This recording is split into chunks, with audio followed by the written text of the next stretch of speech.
Welcome back to my Lobotomy Corporation bedtime story reading.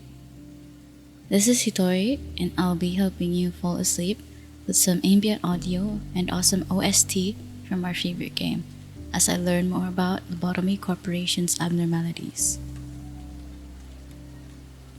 In the last video, we read about the porcubus.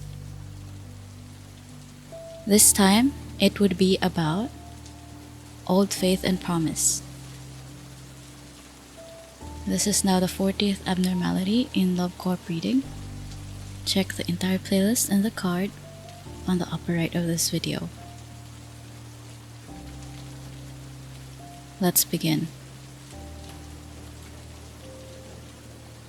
Old Faith and Promise. T-09-97 is a Zion abnormality tool that takes the form of two marble lizard or chameleon-like creatures that change color depending on the current interaction. Both are divided into a jigsaw piece-like section with 4 puzzle pieces connecting to form a single creature, including their tails. Their heads are not styled like puzzle pieces, despite being connected to the body. Each head has a single rhombus-shaped eye with a slit pupil. The lizards are on opposite sides of a bubble-like orb.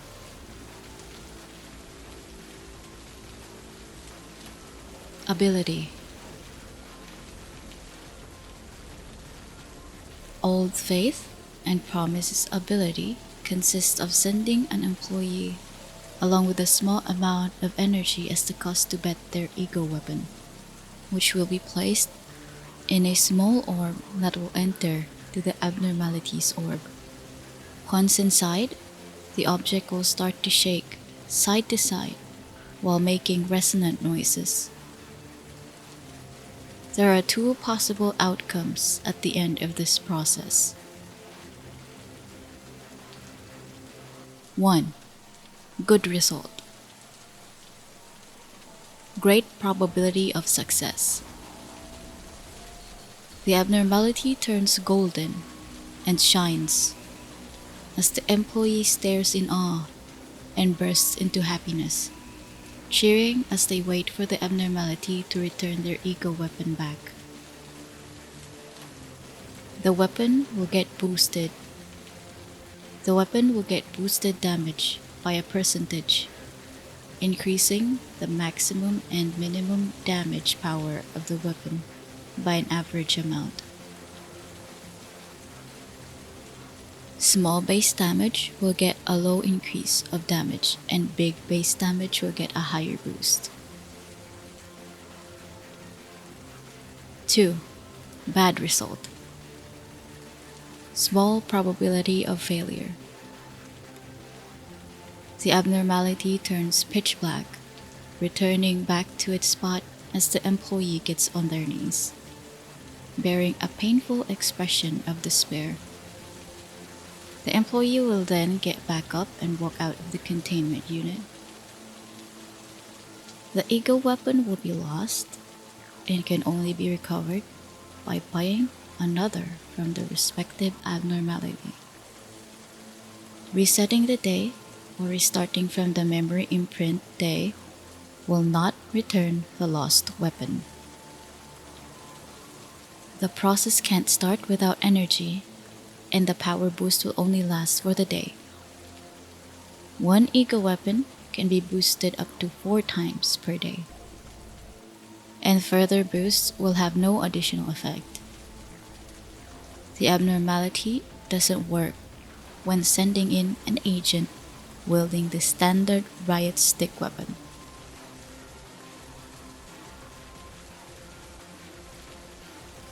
Log End Method. Log End Method will be unlocked depending on the interaction amount, which is 1 use, 3 uses, 5 uses, 7 uses. Log. A mysterious marble which hangs in the containment unit. We know of an ancient practice, the countless promises that were made, and the unending faith placed in them. However, all that they yielded was only hollowness and betrayal. Those betrayed hearts sank into the depths, slowly forgotten in the ever-lengthening corridors of time. If you make an attempt with an austere heart devoid of desire or expectation, however, you may receive an unexpected reward. Method. Utilize the abnormality to fortify an ego weapon. This will consume a small amount of the facility's currently collected energy. The fortified weapon will have higher attack power. However, there is a possibility of losing the ego during the fortification process. The fortified weapon will lose the abnormality's power after the day has passed. Trivia. This abnormality is the first one that can change the states. This abnormality is the first one that can change the stats of an ego equipment directly by boosting the damage of a weapon, as well as the first one to destroy ego equipment. Bina's Sephira upgrade doesn't prevent the destruction of the ego, as the employee doesn't die.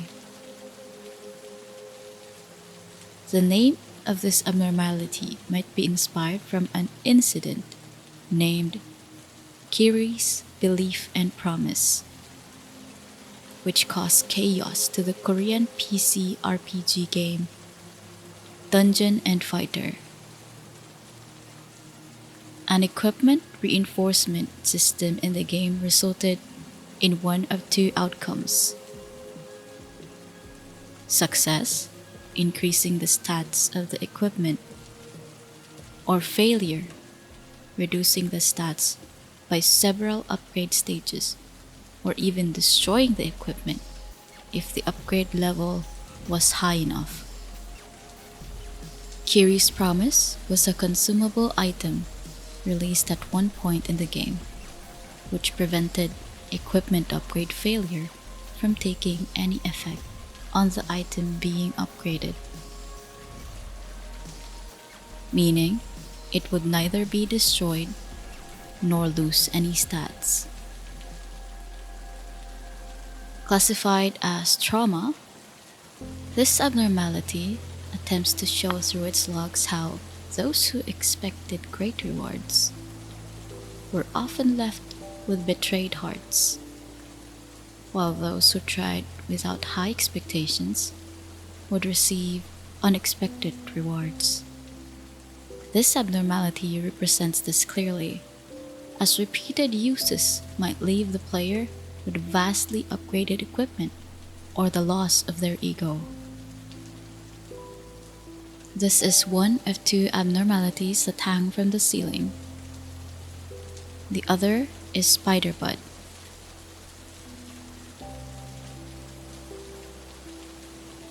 When I first got this abnormality while I was streaming, Francis, a person in my chat, immediately told me to use this abnormality because it's basically like a gacha. So I was like, hey, no way. I'm going to bet my energy on that gacha because, of course, I have my fair share of experience with gacha games, Genshin Impact, for example.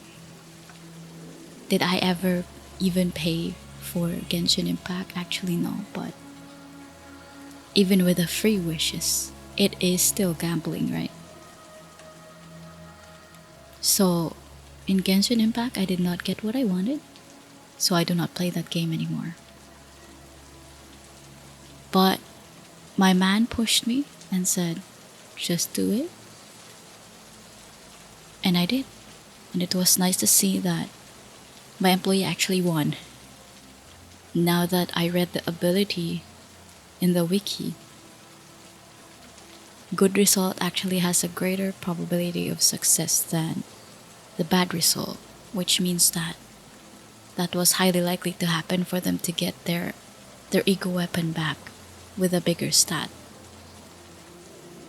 But then, on another day, possibly on the same stream, I let the same employee put their weapon onto this abnormality. And they lost their ego weapon.